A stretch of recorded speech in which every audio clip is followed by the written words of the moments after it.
Dear students, Kannur University 3rd BCom SDE സ്റ്റുഡൻസിൻ്റെ cooperation second previous question paper 2019-20 അതിലുള്ള part B C D എന്നീ ഭാഗങ്ങളാണ് ഇന്നത്തെ ക്ലാസ്സിൽ ഇൻക്ലൂഡ് ചെയ്തിരിക്കുന്നത്. ഓക്കെ, അപ്പോൾ നമുക്ക് ക്വസ്റ്റ്യനിലേക്ക് കടക്കാം. ഫസ്റ്റ് 2019 ക്വസ്റ്റ്യൻ പേപ്പറാണ്. അതിൽ പാർട്ട് ബി, അപ്പോൾ ബിയിലുള്ള 9th question. First question, define apex society. Next, what is an honorary secretary. Next, what is cooperative education fund? Next, who is a sale officer? Next one, what is review petition? Next, what is cash chitta? CHITTA. Next, what is suspense due by and due to means? Suspense due by and due to mean. Next, what is a plaintiff? Next, define forgery. Next, part C portion ആണ്. അതായത് answer any 6 each carries a weightage of 2. 2 വെയിറ്റേജിൻ്റെ questions ആണ്. അപ്പോൾ question number 19, briefly explain the circumstances that lead to the development of cooperative movement in India. അതായത് explain the circumstances that lead to the development of cooperative movement in India. Next one, state the conditions to be satisfied by the registrar for the registration of a society. അതായത് conditions to be satisfied by the registrar for the registration of a society. Next, when and is a member expelled? Next, explain the form of state aid to society. Form of state aid to society. Next, list out the powers of a liquidator. Powers of a liquidator. Next, explain the unique features of cooperative accounting. Unique features of cooperative accounting. Next, who is a director of cooperative audit? What are his powers? Last one, state the provisions of section 405 to section 409 of IPC.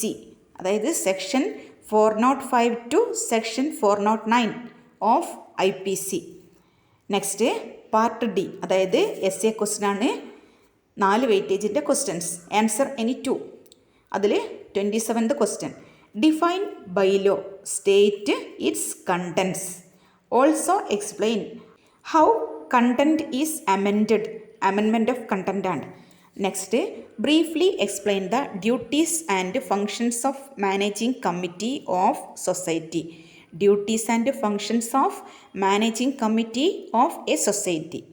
Last one, explain the provisions of formation and functions of circle and state cooperative union. അതായത് explain the provisions of formation and functions of circle and state cooperative union.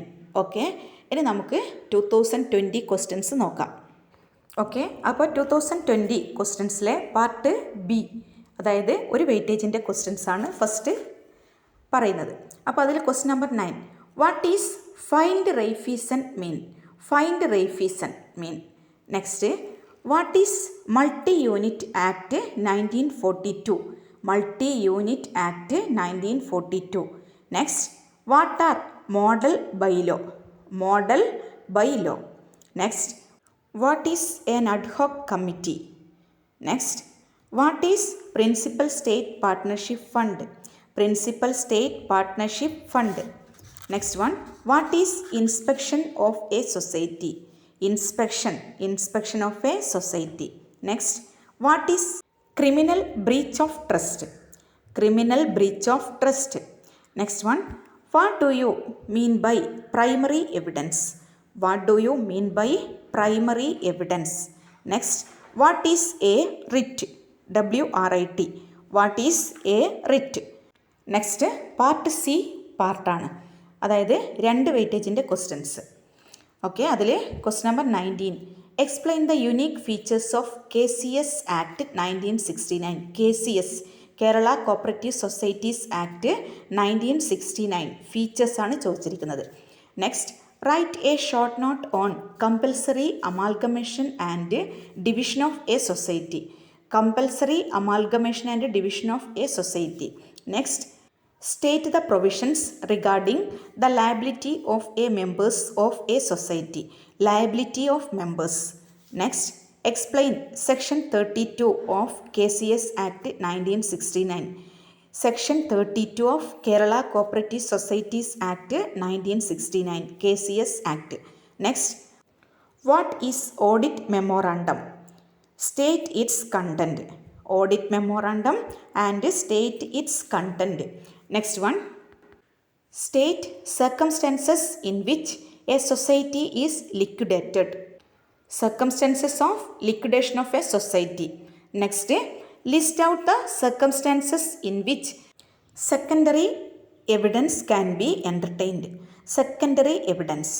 Next, explain the functions and the source of finance of Circle Cooperative Union. അതായത് explain the functions and the source of finance of circle cooperative union. Next part D, അതായത് S A question ആണ്. അതിൽ first one, explain the salient features of act of 1904. 1904 ഫീച്ചേഴ്സാണ്, ആക്ടിൻ്റെ features. അതിൻ്റെ കൂടെ തന്നെ state the limitations. പിന്നെ how is it different from act 1912. അപ്പോൾ ഇതാണ് ഒരു first question. Explain the salient features of act of 1904. State the limitations. How is it different from act 1912. Next, explain the provisions regarding the conduct of enquiry. Explain the provisions regarding the conduct of enquiry.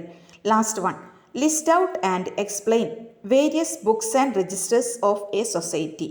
List out and explain the various books and registers of a society. Okay, thanks.